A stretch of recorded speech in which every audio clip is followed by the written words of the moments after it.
The handle is so much bigger, the blade is so much bigger. So there are certain tasks where I probably want to EDC my Model 2. There are other tasks where I definitely want to take my Model 1. Appearance wise, it's not strikingly as the most beautiful knife out there. And Ontario Knife Co., if you're listening to me, don't take this personally. This guy's also on that $30 to $40 range, and this guy comes with D2. Let's talk rat model. Oh my gosh, look at what just happened right there.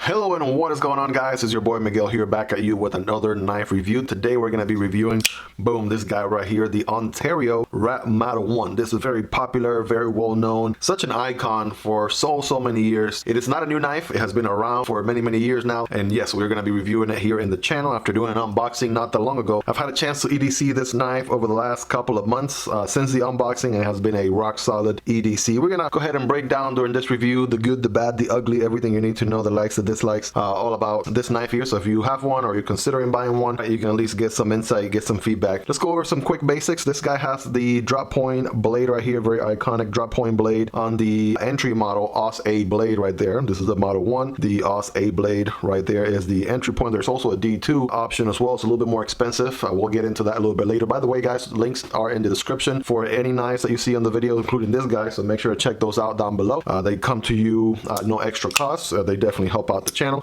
That being said, this guy is going to be a liner lock right here. You can see it is a thumb deployment and a liner lock, so there's no flipper on this guy. We'll get more into that. You can of course thumb deploy it, or you could reverse flick.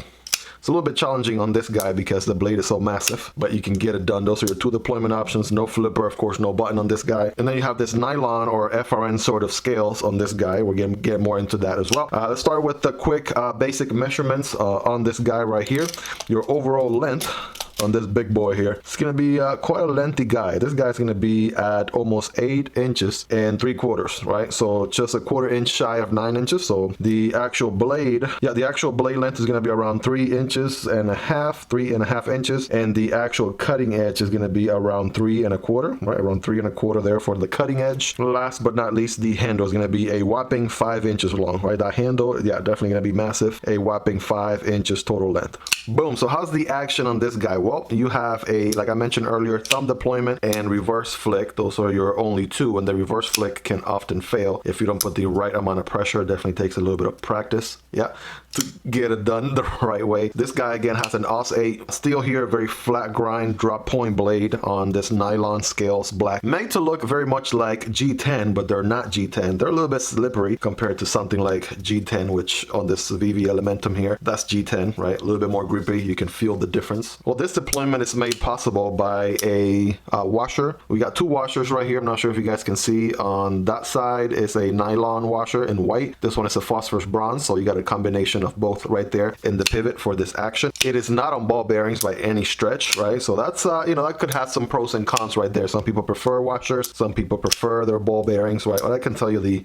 action on this guy is pretty reliable, and one recurring theme that you're gonna see throughout this review here, this guy is a very rock solid tool. Let's do a quick size comparison on this guy. Here it is next to the Paramilitary 2 from Spyderco, and of course the little brother, the Para 3. The Ontario Rat Model 1 is a behemoth of a knife. Definitely gonna compare a lot more to the PM2 than the Para 3, no doubt about that. You guys take a look there for yourself. The handle being longer than the PM2, and the blade also being probably, let me see, probably just as long as well. Here it is next to the Demco 80-20.5. That is the clip point blade. This is the Demco 80-20.5 on the shark's foot blade, and yes, the Ontario Rat Model 1 still a lot larger than these guys. Definitely the handle, I think for the most part, sticks out. So bigger handle, longer blade, right, than the Demco's right there. Next to the Sencut brothers, here is the Sencut Crawley and the Sencut Saxi. Not only is it closer to the Crawley, because the Crawley is the bigger one of these two Sencut knives here, but also the blade shape, right? Check out the drop point blade shape right there. It's very similar on both of these guys, right? And then you still have such a chunk of handle still left right there. Well, you guys be a judge of that. And this guy, of course, has a smaller brother. You've seen it in the channel before, of course, the Rat Model 2, and here's a good chance to see them both side by side. Both of them have the Aus A, both of them have that nylon scales in black right there, and what a difference, right? What a difference. The handle is so much bigger, the blade is so much bigger. I'm willing to say, right off the bat, this is also from my own experience, there are certain tasks where I probably want to EDC my Model 2. There are other tasks where I definitely want to take my Model 1, and that's just kind of how it works with these guys. One is going to be a little bit better for one task, the other one is going to be more EDCable, less weight, smaller size, and also also, you're going to check your local loss too, right? There's a possibility the wrap model 1 may be a little bit too big for your state or your local loss, so therefore the model 2 might be more feasible, right? Something to keep in mind right there. We do have a pocket clip, of course. It is not deep carry in any way, shape, or form. As you can kind of see right there, about that much of the knife is going to be showing. This is more so on the budget category for me, so I guess I could look for an aftermarket solution to make it deep carry, but I guess I have accepted it for what it is. So yeah, it could have been better, right? There's definitely a missed opportunity right there for sure. It does come from the factory, meant to be carried tip down, as shown in this model 2 right here, right? So I did switch it over to be a tip up carry.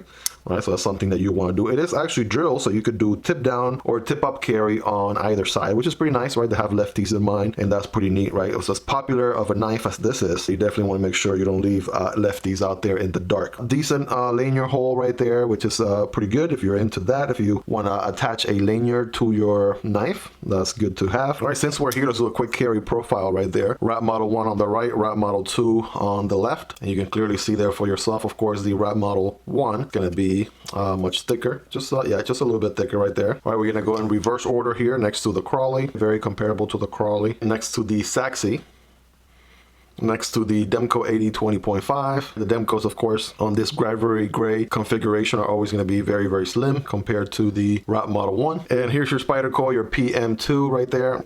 The Wrap Model 1 still a little bit thicker right there, so you can see. And last but not least, the Para 3. Right, Para 3 right there, also just a hair slimmer than the Wrap Model 1. All right, so let's talk this guy. Let's talk Wrap Model. Oh my gosh, look at what just happened right there. Let's talk. But for what it's worth, guys, about the $20 ballpark, right? You're getting a solid EDC knife. The more you use it, the more you break it in. Oh, I almost cut the, oh, did I just cut the table right there? I think so. Just stab the table there. This guy is a tank. Whoops. Okay. Well, a note to self to be more careful there. Oh my goodness, that just destroyed my table. I'm gonna have to get a mat for this table at some point. Otherwise, with all my flipping here while I'm looking at the viewfinder on the camera, if I'm not actually looking at my hands, yeah, there's a little bit of accidents like that can happen. So what has it been EDC in this guy for the last couple of months? I gotta tell you, this has been a solid experience with this guy. Super reliable, no compromises of any kind. People talk a lot about AUS 8 and how nowadays there are better steels, and that is a absolute truth. However, with this guy, there hasn't been any sort of task that I have not been able to do up until this point, and I feel like it's holding on pretty good. Still looks in pretty good condition for the use that I've given it. Of course, it hasn't been a full year yet.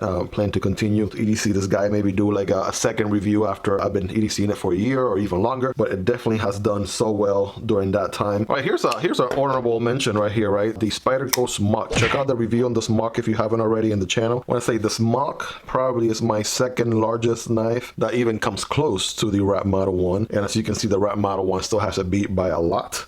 There's quite a price difference here. This is an over $200 knife. The Wrap Model 1 on this AUS 8 is around the $30 to $40 range, so right, still such a budget knife. You're probably also wondering, what does it look like in your pocket, right? Well, once it's folded in your pocket, the design on the Wrap Model 1 is very slim for its size, so it compares a lot to the Spyderco right there, quite a bit, right? Of course, if you check out the other Spydercos, right, let's say the PM2 or the Para 3, right, then the difference is quite substantial, right? Of course, the Spyderco knives have the Spidey hole, and that's gonna just make that whole overall width a lot larger. This is another quick check here next to the Demco brothers, right? And the Demcos, even though they are shorter, right, top to bottom, they are shorter knives because of the way they're designed, with the way the blade sticks out from the handle. They're gonna be much wider than the Wrap Model 1 right there. You can see it for yourself. And last but not least, we got the Sencut brothers for consistency. I put the Crawley on the top, the Saxi at the bottom. The Saxi has the wider blade, so therefore it's gonna occupy a little bit more real estate in your pocket, whereas the Crawley, right, has a very similar blade to the Wrap Model 1, and therefore it's also very slim and comparable. Of course, the Wrap Model 1 is still longer top to bottom than these two. All right, but this was just some quick rapid fire comparisons, right, just to give you a ballpark. Of course, if you compare it to the Wrap Model 1, what a difference, right? You're probably, yeah, that is 1.5 times the Wrap Model 2. The Wrap Model 2 is very small in comparison, so you can see right there. Of course, this wouldn't be a knife review if we don't do the paper cutting test, right? You guys know how we do in the channel here. This guy has certainly gotten some use already over the last couple of months. I'm gonna test it here, see how much of an edge it has retained. Give it a rating from 1 to 10. Let me know how sharp this guy is. So without further ado, here we go. Bam, look at that first cut right there. Boom. Wow. All right, you guys check it out for yourself. Like you're saying, Aus 8, right? This is the entry steel. And yeah, has retained an edge quite good. I think it caught there a little bit right there. All right, so pretty good, right? A teared right there towards the end on that cut. All right, you guys be a judge of that. Does this guy need some resharpening? All right, you all let me know.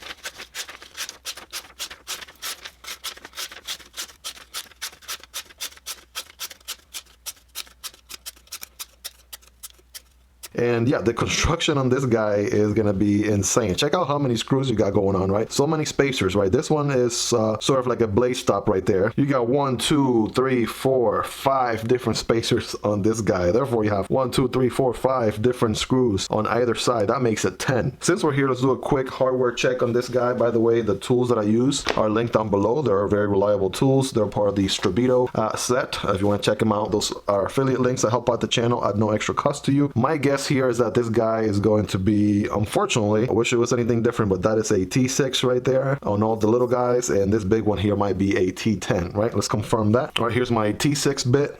Yep, that is T6, no doubt about that. So it looks like it's T6 all throughout on the scales, on the handle there. Also the pocket clip, that's going to be T6, and it takes 3 of them right there on the pocket clip. And as far as the pivot goes, yes, this guy is going to be a T10 on both ends. Let me get my calipers here, so a quick blade stock thickness on this guy. We have 0.11 inches, which is pretty common, right? That's going to be around where the smock is going to be. Let's check that out, right? The smock is going to be at 0.11 inches, right? So that's pretty common right there, even for a higher cost knife. And then it drops down to, I want to say this is not the pointiest, but yeah, it gets pretty pointy, right? It's going to be 0.03 inches, 0.03 inches there at the very tip. This guy milled in any way? This guy is not milled whatsoever. Check that out, guys. As you can see right there, no milling on this end, right? And no milling on the other side either. So yeah, it explains why the weight is what it is, which speaking of, let's do a quick weight check on this guy here. For comparison, let's weigh the little guy first, right? This one, of course, is a lot lighter. I want to say this might be somewhere around 3.2 ounces, right? 3.1. Yeah, it's actually in the 2s, 2.8 ounces, right? 2.8 ounces there on the Rat Model 2. Let's throw a few more right there just for comparison. The Para 3 is going to be 3.3 ounces, so getting a little bit heavier. PM2 is going to be 3.8 ounces right there. And I got to tell you, this guy feels a little bit heavier than the PM2, no doubt about that. So my guess is going to be around 4.4, 4.3, 4.5, somewhere in there. Yeah, actually, now we're close. It's actually in the 5s. It's an exact 5.0 or 5 ounces. It's a 5-ounce knife right here. Yeah, definitely a little bit of a heavier chunker boy for sure. A little bit of a tank as far as the weight goes. Look at that. Yeah, and it makes sense because there's no milling or anything like that going on. You got to keep in mind, this guy is one of the budget king knives out there, right? It comes in around the $30 to $40 range. Check out the links in the description. And for that money, right, you get such a strong knife, such a solid knife right here, like this guy. Interesting story. I wasn't going to consider this guy at first when I first got in the hobby. I really didn't think this knife was for me. Appearance wise, it's not strikingly as the most beautiful knife out there. And Ontario Knife Co, if you're listening to me, don't take this personally. It's sort of like Spyderco's, right? At first you don't think they are beautiful knives, right? You think they're ugly looking knives, and then the design grows on you. And I can sort of see after owning this guy for a while, this design has certainly grown on me quite a bit. My first gripe at the very beginning was the fact that it didn't have a flipper. That was something that I was very, I guess, concerned about, or I was disappointed. The fact that I couldn't do a flipper deployment. You really only have 2 deployments, and that's about it. Thumb and reverse flick, if anything. And then if you're not comfortable reverse flicking it, then it might just be the one deployment option, just the thumb deployment, right? That being said, guys, so many other knives have come out since that are definitely worth considering. Of course, this guy has been around for many years, but if you're shopping in the 40 to, let's say, $30 to $40 range, right, you got a few folks to consider, right?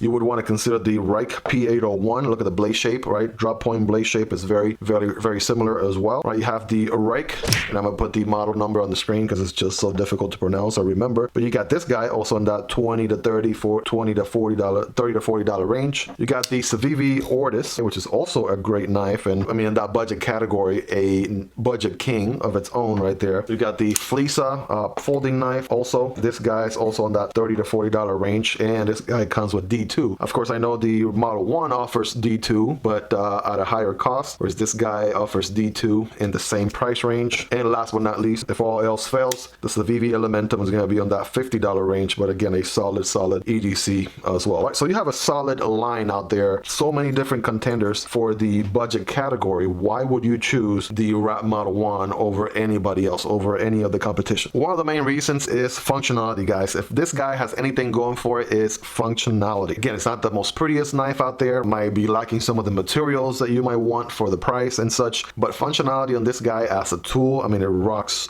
any task that you throw at it. And again, you know, if the design grows into you, this is a very comfortable knife to use. The ergos on this guy are pretty good. The handle being large size, it can definitely accommodate. I have medium size hands right here, not too big, not too small. And as you can see there, it is a very comfortable knife to use. Got some jimping going on up here, so if you wanted to, you know, do some cuts like that, take advantage of that jimping, you certainly can. It's not necessarily a, you know, sharpening choil here to choke on, but I guess you could make that work if you wanted to, right? That's also a possibility right there. And again, this guy is also offer on D2. So if OS 8 isn't doing it for you, you can opt for the D2 blade. It should have a solid knife right there. I went ahead and went for the more affordable option because mainly wanted to sort of test it on the entry point. And since I do also compare this knife to a lot of other knives I review on the channel, I wanted to, you know, sort of have that also as part of the knife reviews. This guy is also made in Taiwan, right? Not in China, but in Taiwan. A lot of people get that confused. They automatically think they're Chinese knives. And even at that, right? So many knives are made in China, like let's say Civivis and whatnot, right? Not every knife made in China is a bad knife. This guy's not even made in China at all, right? It's made in Taiwan, which is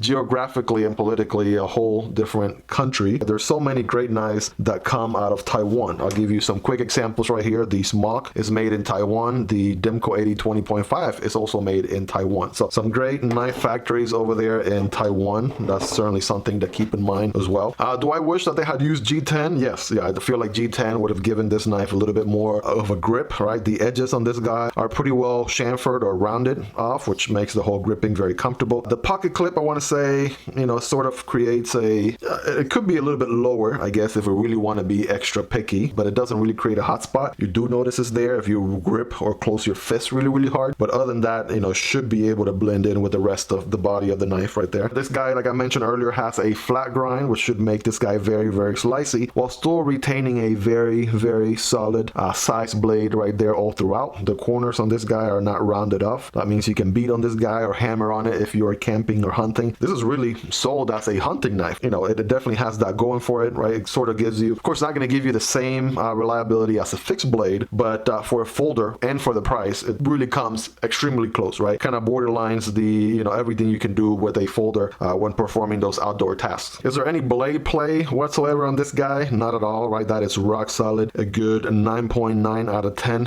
on this guy. And as far as the blade alignment goes, okay, you guys be the judge right there. That guy looks pretty aligned to me. I know some folks report the blade going to one side or the other after heavy use. I have used my knife quite significantly and it's still right there dead center. Being as heavy as this guy is, right, let's see where the balance is. It's gonna be a little bit tough because of the clip, so let me flip it. There we go. Our balance is gonna be somewhere right there. So the handle, again, not milled, is gonna be significantly heavy. The knife balances right about right there, just a little bit, about 2 fingers behind the pivot screw right there. All right, so in conclusion, right, would I recommend this knife? The answer is yes. If you are looking for a reliable tool, if you're looking for a knife that you know is dependable, that you can count on, right, that's gonna get the job done, this is a solid way to go. If you are okay with it not having a flipper, right, thumb deployment and reverse opening is okay for you, that's fine. You can of course go with the OS 8, or for a couple extra dollars you can go with the D2 option. That's always a possibility as well, something to consider. And yeah, if you're looking for a knife that you can beat on, which is a knife that you can use on your daily tasks, even hunting, even doing a little bit more than just cutting paper or cardboard, all right, this guy is going to be a solid choice. Again, you have the Ortis, you have the P801, right, you have other budget knives out there to consider, but this guy is up there as well. Very reliable. I mean, lots and lots of great reviews over many years that this guy has been out, and people speak very highly of it, myself included. I'm glad that I actually got this one, not only to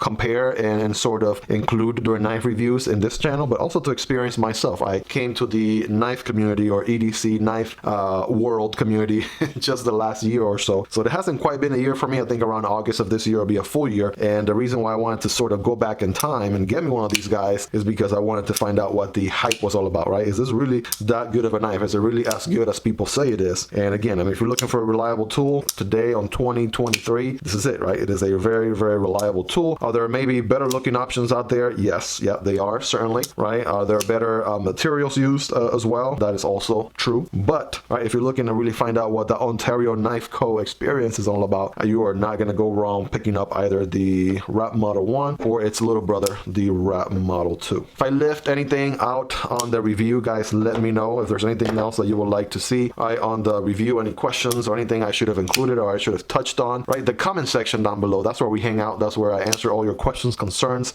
You know, reach out to me, let me know how I did, and give me some feedback. Look out for the review on this guy, by the way, guys. If you made it this far, you guys are the real MVPs. Chances are that the review for this guy will be out here pretty soon. If that is the case, I'm gonna put a card right here for you guys to check that out. But that being said, guys, I hope you all have enjoyed the video. Thank you so much for sticking around to the end. I love you all, and I hope you guys have a fantabulous rest of your day. Take care. Peace.